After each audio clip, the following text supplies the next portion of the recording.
千里之行，始于足下. A journey of 1,000 miles begins beneath the feet. We now gather in the Tao to travel the journey together.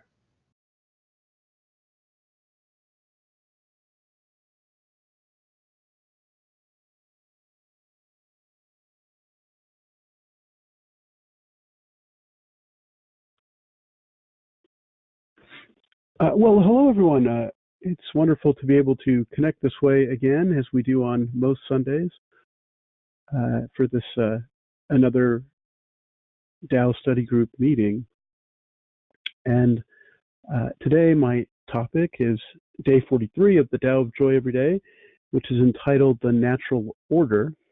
And the subtitle I chose for that is The Sequence of Cycles. And of course, when you think of the words natural order, the first word that jumps out at you is really nature.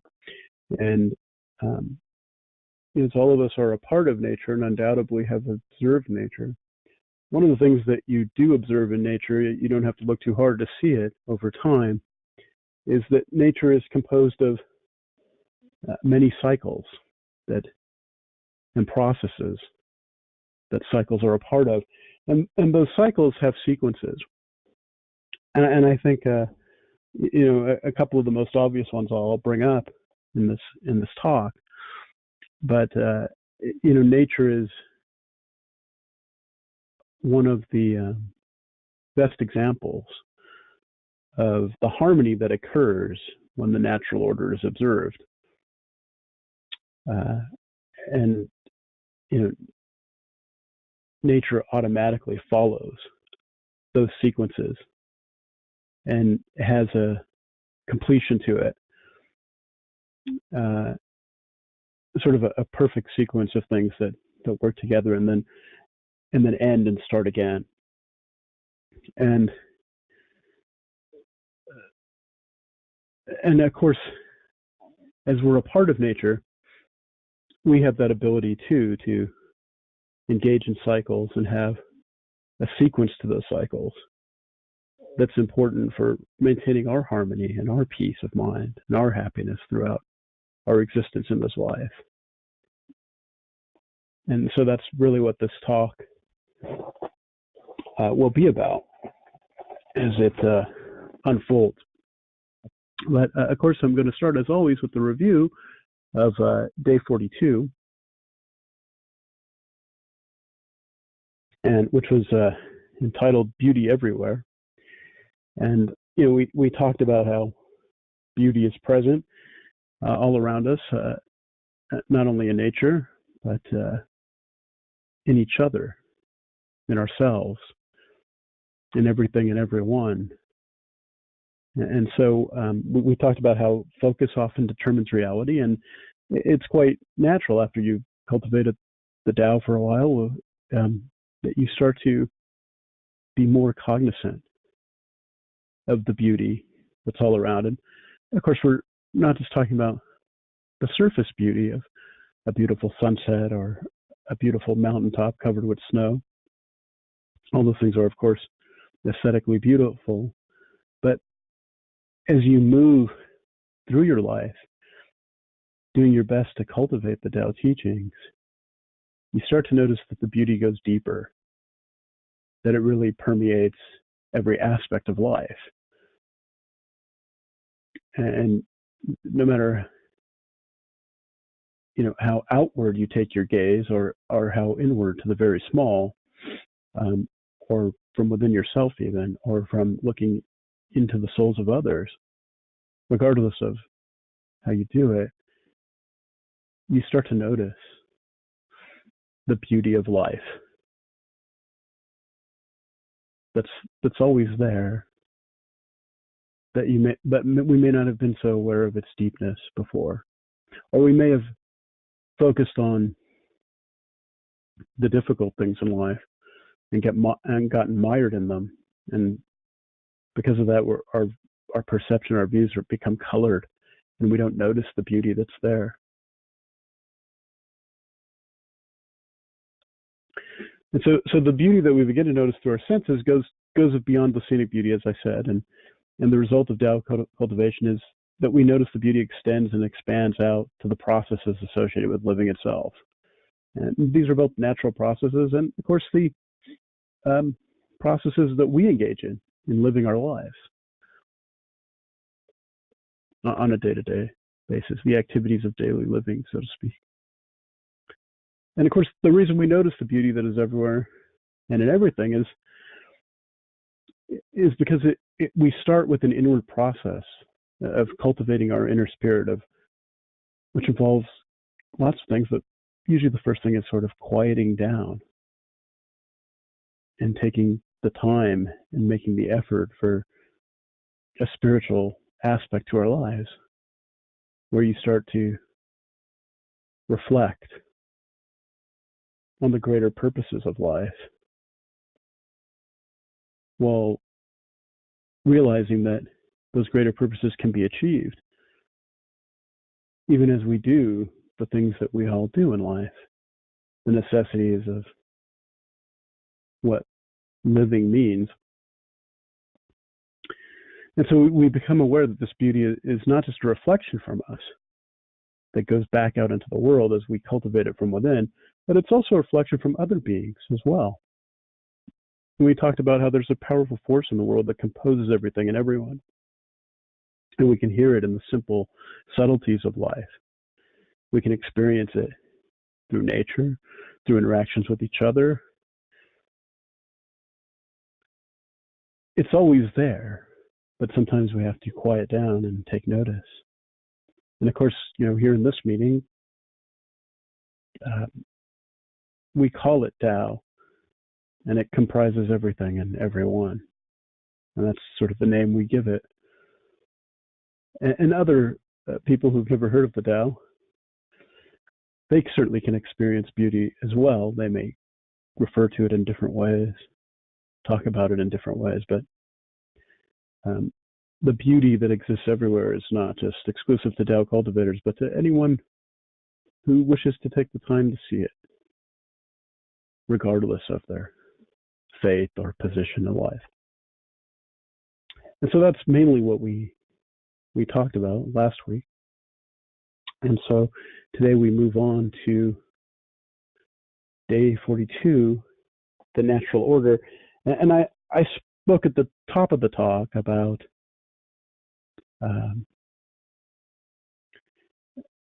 life is composed of cycles and sequences of cycles. And as we look to nature, it's very easy to sort of, over time, to see those cycles, whether it's over a long period of time, like a year, or even a shorter period of time, like a day. You can see cycles in nature all the time. And so I wanted to just go through a pictorial one. Of course, this is the picture I've chosen for spring, which is a season we're coming upon. It's not quite here yet, but we're getting closer to it next month.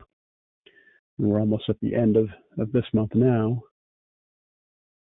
And of course, spring is that time of rebirth, of creation, in a way. We see nature come back from the dead of winter and bloom and blossom, much as these beautiful flowers have. And it's a rather beautiful time of year to see everything sort of blossoming and blooming and beginning. The spring is very much about beginnings. And then, of course, that gives way to summer. And when I think of summer, I sort of often think of the carefree joy of youth. And of course, that carefree joy doesn't have to go away with age. Many people remain young at heart, but I think the season of the summer, with its warm days and warm breezes, encompasses that sort of spirit in nature, the joy of living, so to speak. But of course, summer then, after that, begins to turn into fall. And if you liken this to sort of human life, we all approach the period in our lives where we're not young anymore. We're not quite old enough to die necessarily, but our, some might say we all have a great future to look back at as a joke. But it's a natural order that we grow old and may not be as fast or as sharp as we were young, but oftentimes the experience of youth and middle age gives way to a lot of wisdom. Oftentimes, old people I've had the privilege of knowing and been able to spend time with and talk to, oftentimes they possess a great deal of wisdom that comes from the experience of life. And if you heard the stories that you might hear within families of how people were when they were younger, and then you know them as older people, sometimes it might be hard to believe that really that person did those things. And a lot of what you see when you think that way is it's because of the wisdom that's attained from living. And when I think of fall, in some ways you could think of it as the beginning of the end. Putting what you've learned in life to use to face the final moments. And then, of course, winter. That often referred to as the dead of winter, when things in nature die. It becomes cold and quiet sometimes. After snowfall, the temporary quietness of that, if you've ever experienced it, it's quite peaceful. And yet there can be a gloominess to it as well, but it is part of the natural order. And in comparing this to human life,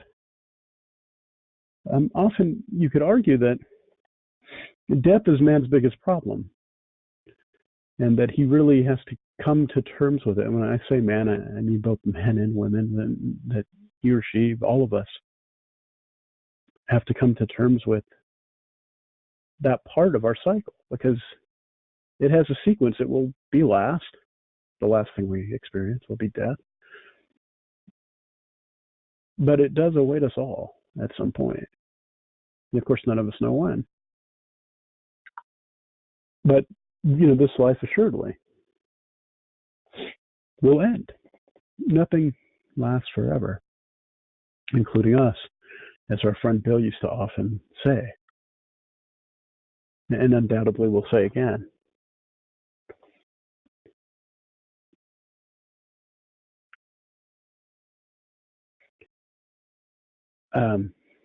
And so in thinking of the natural order, of course, it's easy to observe. As I said, we see it in the changing of the seasons, and also in shorter time spans, like the transition from night to dawn, and then from dawn into daylight, and daylight into dusk, and then, of course, back to night. Again, it's a cycle, and there's a sequence to it.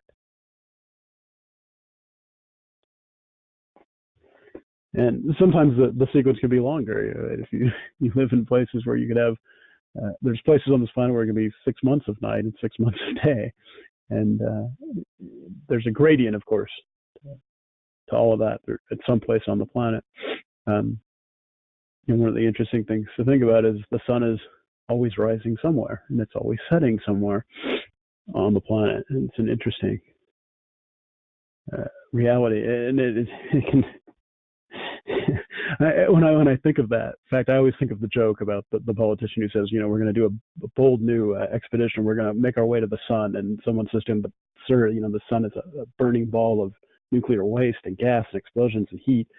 And he goes, yeah, we thought of that. We're going to go at night.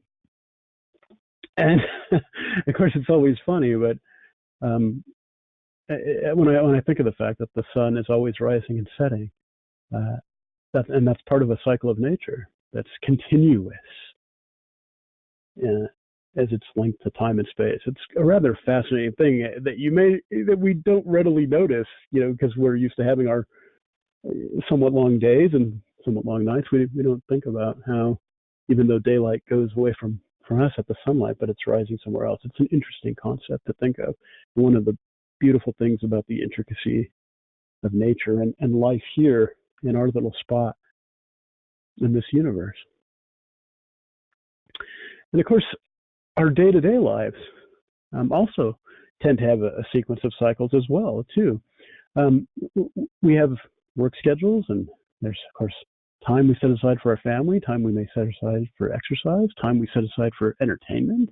There's a time for sleep and rest, and there's biological cycles involved in that, circadian rhythms and all of that.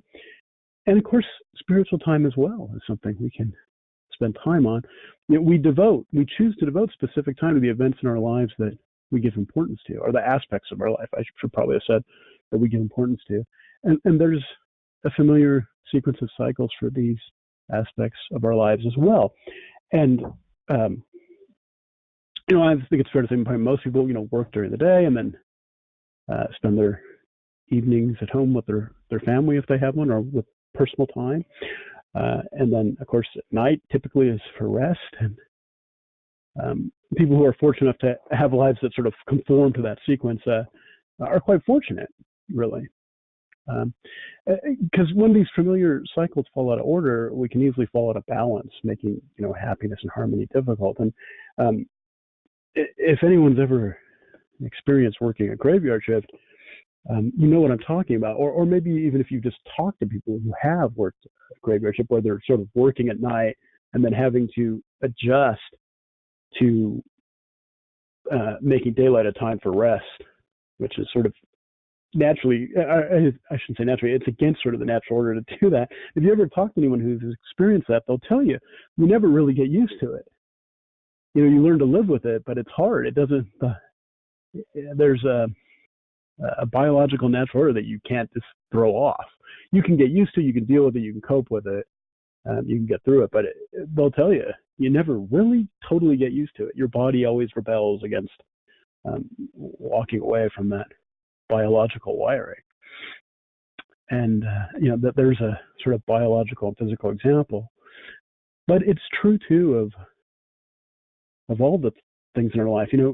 It's important to do things at the right times as well. It's not just taking the right action, but it's knowing when and how to gently do those right actions at the right time in an inintrusive way that doesn't interfere. That's when people who are following the natural order really make the difference between those of us who aren't as aware of it, or familiar with it, or skilled at doing it. Knowing that there's a right time for right action and a gentle touch. And of course, birth, life, and death, just like with the seasons of nature, they also follow sequences for us too. The natural order, of course, and Derek specifically spends quite a bit of time in this chapter talking about this. The natural order, of course, is for children to bury their parents. As I said toward the top of the presentation, nothing lasts forever, including us, but the natural order is for that your parents should die first. And of course, when the opposite occurs, and it can occur, of course, parents have to bury their children, then much more grief and strife is experienced. This is because tragedies like that are at odds with the natural order that is expected. And let me be clear, I don't want to in any way, and I don't want anyone to misinterpret this as saying, boy, if you have the experience of experiencing loss of a family member out of the natural sequence of things, then somehow you're not in line with the Tao, and therefore you're just not, you need to change or whatever. That's, let me be clear, that's not the point I'm making here. The point is sort of to use, much like as comparing the seasons, but much like when you think about human birth and human death, it can naturally fall out of sequence. Sometimes people are born with disease, and so they die before their parents, or sometimes there's accidents and tragedy that happen that cause the natural orders to be disrupted. So the point is not to say that when things fall out of sequence that you're far from the Tao. Not true. But the lesson is that, yes, it is true in a sense that when things fall out of sequence, you end up out of alignment with the Tao. that can happen, but we're not talking about events beyond our control. This lesson is really for taking charge of our own lives and our own destinies, which is what Tao cultivation is all about. It's not about changing the world. It's about changing yourself. And sort of a byproduct of that, if you become skilled enough at it, and even if you don't become as skilled at it, but in some way, you will affect the world. Now, for sure, all of us affect the world or the people around us, either in a good way or a bad way. And Tao cultivation, I think, for me personally, I interpret as a way of having a positive influence. You change yourself, you'll make life better for those around you. And that effect has great power because it ripples out.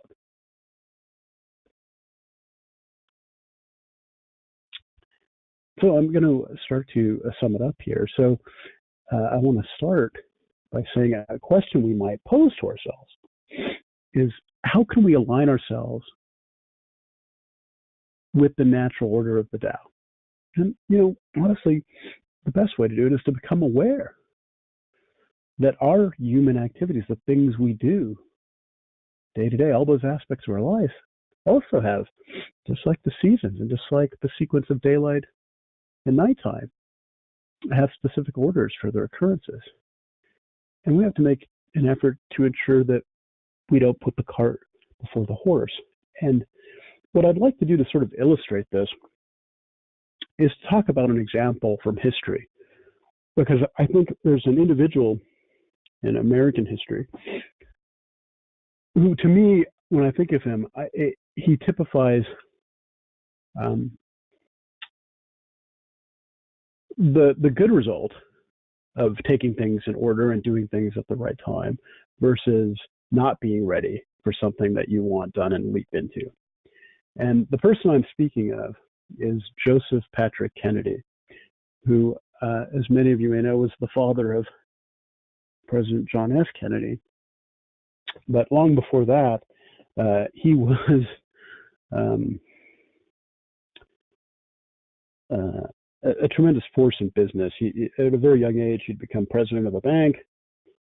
He had a knack for business and for markets. And, a lot of the things he did were morally questionable, but they weren't illegal at the time. And he manipulated the stock market and made quite a fortune. And of course, famously, he sensed something was wrong with the market before the crash that sort of spurred on the Great Depression, and he sold everything. So while everyone was going, or not everyone, many people were going broke, he was reaping fresh millions because of the timing of what he did. But that's actually not the point I wanted to make about how he's a good example of doing the right things at the right time, because there's a better one. One of the things Joseph Kennedy did was he raised money for and supported the political campaign of FDR. And along the way, he was rewarded with various positions in government. One of them was he was the first SEC commissioner, the Security Exchange Commission. And a lot of people sort of scoffed at the appointment at first and said, "Wow, FDR's really put the fox in charge of the chicken coop here, because here's someone who ruthlessly manipulated the market and made untold millions on it. He was the richest Irish American on earth." But it turned out that, he knew the ways to manipulate the market because he'd done it. And so he ended up actually bringing about, real positive change. He sort of put a stop or put restraints on being able to do that for the time. Sadly, I think people would get cleverer and cleverer and find new ways to manipulate things. But in the end, when he stepped out after 18 months as commissioner of the SEC, even Republican publications, credited him with doing one of the best jobs of the New Deal, the FDR's administration. And so it's an example of he was ready to take on that position at that time. He drew from the experience of his adult life and took that position at the right time and made real positive change as a result of doing the timing right. And so that's the good example of doing things at the right time. But he also embodies doing things at the wrong time. And the best example of that, of course, is he petitioned for FDR to appoint him an ambassador to England, to Great Britain. And FDR was happy to do it because he never really trusted Kennedy. And so giving him this position got him out of the country, and he didn't have to worry about him as a political rival by doing it. And it appeased Irish American voters at the same time. So it was a good decision politically for FDR to do it. But interestingly, one of Joseph Kennedy's friends told him when he got the appointment, and he, of course, relished the appointment. He was happy with this new position that he was given. But a friend told him, he goes, the role of an ambassador takes a lot of skill that's brought about by having a lot of experience in foreign affairs. And he goes, Joe, you don't have any of that. And if you don't realize it, you're going to get hurt in a way that you've never been hurt before. Well, his friend's admonition turned out to be spot on. Because the job of an ambassador is to represent the U.S. to the government that you're appointed to manage the affairs of state for that government. But Joseph Kennedy didn't do that. He represented himself, and he made sure that he and his family were kept in sort of the headlines of the paper. And of course, he also found himself at odds with FDR's policy of wanting to help Europe at this time of strife, with Hitler beginning to seek out to conquer Western Europe. And he championed the policy of isolationism and appeasement. And ultimately, he was bypassed by Winston Churchill, the new prime minister, who instead dealt directly with FDR. And we won't get into the details of that. We all know the details of how all that unfolded. But in the end, oddly enough, Kennedy, who was quite a PR, a public relations genius, ended up being undone politically by comments he made to a reporter that he thought was off the record, where he said that democracy was done in Europe and maybe in America too. And when that became public, he was kind of instantly distrusted on both sides of the Atlantic, and it ended his political career. But the point I wanted to make, the reason why I bring all this up, is that because sometimes we want something so badly, we will ourselves into it or do things to get ourselves into it. But the question you have to ask yourself is, are you ready for whatever it is you want? And if you're not, it's better to do the things that make you ready. And, obviously that can apply to all aspects of life. But in terms of spirituality, I think it's fair to say we'd all like to be able to become sages, to have a positive effect in the world, to have deeper meaning for our lives. And so in thinking about that, it's important to prepare to do things at the right time, in the right order, and the right sequence, so that we can fulfill our destinies as they're meant to be fulfilled at the right time. No human being is born ready to jump into his destiny. It takes time to gain experience and figure it out. And then once you do, you still have to work at it. But there's a timing to those cycles of growth and a sequence that needs to be followed, or otherwise you can end up with disaster. And so the reason it's important to learn this lesson is because it helps us to understand that everything in life has an optimal time for its occurrence, including our own death. Acceptance of the natural order is an important part of dealing with the fact that all of us are going to die, that death in this existence awaits us all. There is no age where it's too soon to start learning this. If for no other reason than the simple fact that none of us knows what age we will die. So it's never too learn to come to grips with this part of the life cycle, which is the end that we're all going to face one day. And the sooner we accept that and realize that it's part of the natural order, regardless of when it comes, the better we are to live, the better prepared we are to live life to the fullest. And so when we understand the natural order of life, we can begin to remove our fears about death and focus on the living, the learning, and the loving at the appropriate times and in the appropriate sequences. as we work towards fulfilling our own individual destinies, we must live our lives to the fullest so that when it is time for us to pass, we can do it with grace and poise. And I'm sure that's what we all want, because there's no escaping it. Yes, there's an internal part of us goes on, but there's a part of us too, the physical part of us, which really does encompass a great deal of our focus just because of the way life is. But we have to be prepared for the fact that there's a cycle to that, and it will end. And often, if we don't come to terms with that, it can mess up the actual living. So, as always, I want to put out an invitation. If you've learned from the Tao teachings, perhaps you'll be open to sharing what you've learned with others by presenting on a topic from the Tao perspective. Sharing the Tao insights you have learned with our Tao community has the potential to deepen your understanding and the understanding of others as well. And so, as always, I'll also end with a book recommendation. The Tao of Joy Every Day, a great book to use daily to help one study and learn the Tao teachings and put them into action. So there it was, day 43, the natural order, the sequence of cycles.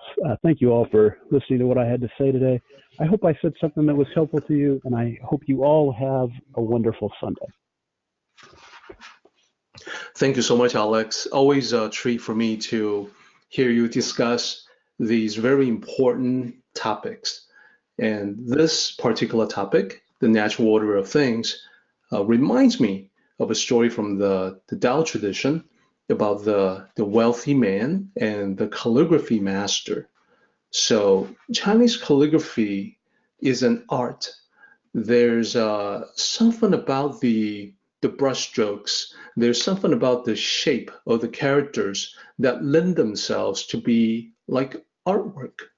So it's definitely possible to look at something like that, calligraphy, as a work of art. And in Chinese culture, it's customary that when there are celebrations, opening a new business, perhaps, New Year celebration, perhaps, that calligraphy masters are called upon to write something auspicious. So that's the background of this particular story when the wealthy man, upon Chinese New Year, wanted to request a blessing, a writing from a calligraphy master.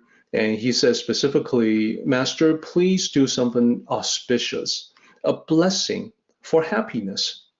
So the calligraphy master thought about this for a while, and then he was ready. He got out the large brush for Chinese calligraphy, the ink, and he wrote, "Your father dies, you die, your son dies, your grandson dies." Upon seeing this, the wealthy man was shocked beyond words.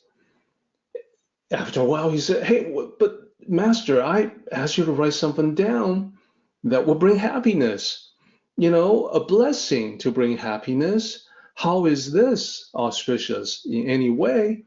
This is so depressing." The master explained, "Well, can you imagine what would happen if it was to occur in any other sequence? If your son should die before you, that will bring extreme grief to your family. If your grandson should die before your son, similarly, that would also bring great sorrow. If your family, generation after generation, passes on in the order as I have described here, it will be the natural order and a source of your happiness." So everybody, that's the Tao. That's what Alex is talking about. And it also illustrates the perspective of the Tao, which can sometimes be unconventional. But when you look at it from that vantage point, it really does make a whole lot of sense.